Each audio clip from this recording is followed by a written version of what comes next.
Next adjustment है हमारा partnership final account में है डिफर्ड रेवेन्यू एक्सपेंसेस एक्सपेंडिचर्स। ठीक है, डिफर्ड रेवेन्यू एक्सपेंडिचर, डिफर्ड का मतलब होता है पोस्टपोन करना। ठीक है, हम एक्सपेंस को पोस्टपोन कर रहे हैं। कौन से एक्सपेंस को? रेवेन्यू एक्सपेंसेस को। रेवेन्यू एक्सपेंसेस कहाँ हम रिकॉर्ड करते हैं?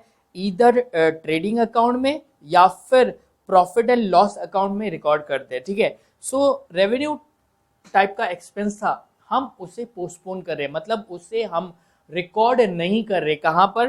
ट्रेडिंग अकाउंट या प्रॉफिट एंड लॉस में। ऐसे एक्सपेंसेस को हम कहते हैं डिफर्ड रेवेन्यू एक्सपेंसेस। ठीक है, देखिए इसका एग्जांपल ऐसे समझने के लिए हम इस तरह समझेंगे कि एक हमने एक ह्यूज एडवर्टीजमेंट एक्सपेंसेस किया।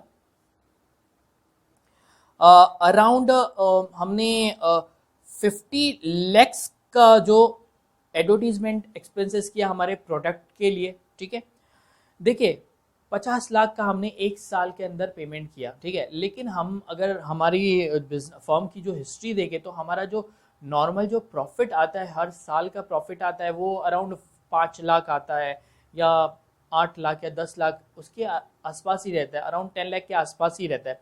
ठीक है, सो अगर हमने ये जो एडवर्टीजमेंट एक्सपेंसेस जो 50,000 है उसको उसी साल रिकॉर्ड किया तो उस साल हमारा जो प्रॉफिट जो आने वाला था वो नहीं आएगा। ठीक है, क्योंकि नॉर्मल हमारा प्रॉफिट 10 लाख का है, लेकिन हमने अगर 50 लाख की एक्सपेंस की एंट्री प्रॉफिट एंड लॉस में की ना, तो जो 10 लाख का प्रॉफिट है ना वो 40 लाख का लॉस हो जाएगा।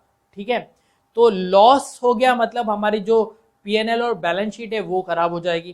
करेक्ट है, और अगर हम सपोज हमें इस पे लोन वगैरह लेना है तो कोई हमें लोन भी नहीं देगा। ठीक है, और अगर इसको दूसरी तरीके से समझे तो गौर कीजिए, एडवर्टीजमेंट एक्सपेंसेस है, प्रोडक्ट पे हमने एडवर्टीजमेंट की जिसका बेनिफिट हमें आगे के कई सालों तक मिलने वाला है।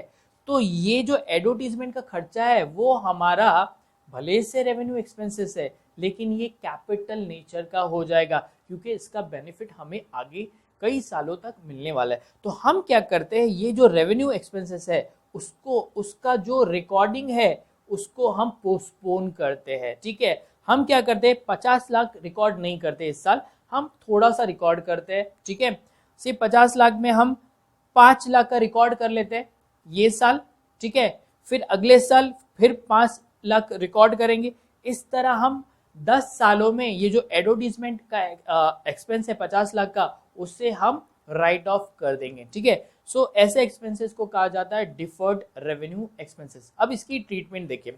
ठीक है, देखिए 50,000 का तो खर्चा हमारा हो चुका है। ठीक है, हमने कैश बैंक को क्रेडिट कर चुका है 50,000 का, और एंट्री किया हमारा advertisement expenses to cash bank expenses. ठीक है, एडवर्टीजमेंट ऑलरेडी हमारे डेबिट पे, एडवर्टीजमेंट एक्सपेंसेस का डेबिट बैलेंस हमें शो कर रहा है 50 लाख से। ठीक है, अब फाइनल अकाउंट की बात करते हैं। फाइनल अकाउंट में ये जाना तो चाहिए प्रॉफिट एंड लॉस में, लेकिन मैंने कहा 50 लाख अगर प्रॉफिट एंड लॉस के डेबिट पे डाल दिया तो हमें लॉस आ जाएगा। ठीक है, तो हम क्या करते हैं, 50 लाख नहीं लिखते, हम सिर्फ 5 लाख प्रॉफिट एंड लॉस पे रिकॉर्ड करते हैं। ठीक है, लेकिन खर्चा तो 50 लाख का किया है और रिकॉर्ड हम 5 लाख करें, बचा 45 लाख।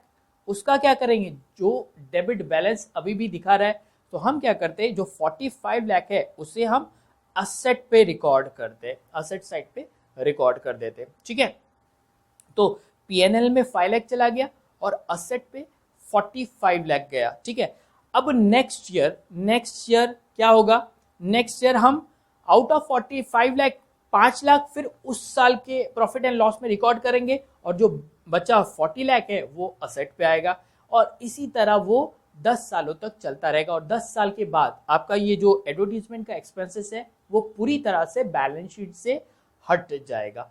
ठीक है, तो ये ट्रीटमेंट होता है डिफर्ड रेवेन्यू एक्सपेंडिचर का। सो हमारे एडजस्टमेंट में अगर डिफर्ड रेवेन्यू एक्सपेंडिचर आ रहा है, ठीक है, तो उसे क्या करना है, उस साल से रिलेटेड जितना हमारा एक्सपेंसेस बोल रहे, जैसे हमारे इस एग्जांपल में 5 लाख था, उसे प्रॉफिट एंड लॉस के डेबिट पे लिख लेंगे, और जो बचा हुआ अमाउंट है वो हम बैलेंस शीट के असेट साइड पे रिकॉर्ड करेंगे। तो हम डिफर्ड रेवेन्यू का ट्रीटमेंट देख रहे हैं। देखिए ये एक एडजस्टमेंट है जिसमें हम डेबिट और क्रेडिट ना करते हुए हम क्या कहेंगे कि एक ही जो एक्सपेंसेस है उसको हम दो अलग अलग जगह रिकॉर्ड कर रहे हैं। देखिए डेबिट का जो अमाउंट है उससे हम दो डिफरेंट डिफरेंट डेबिट पे रिकॉर्ड कर रहे हैं। तो एक जो डेबिट है वो प्रॉफिट एंड लॉस अकाउंट पे आएगा, क्या अमाउंट से आएगा, 5 लाख से आएगा, ठीक है। और दूसरा जो डेबिट है वो आएगा असेट पे, ठीक है, 45 लाख से, ठीक है। हमें सिर्फ जो हमारा एक्सपेंडिचर है उसको हम दो डिफरेंट डिफरेंट अकाउंट में रिकॉर्ड कर रहे हैं, ठीक है। So hopefully deferred revenue expenditure आप लोग को क्लियर है।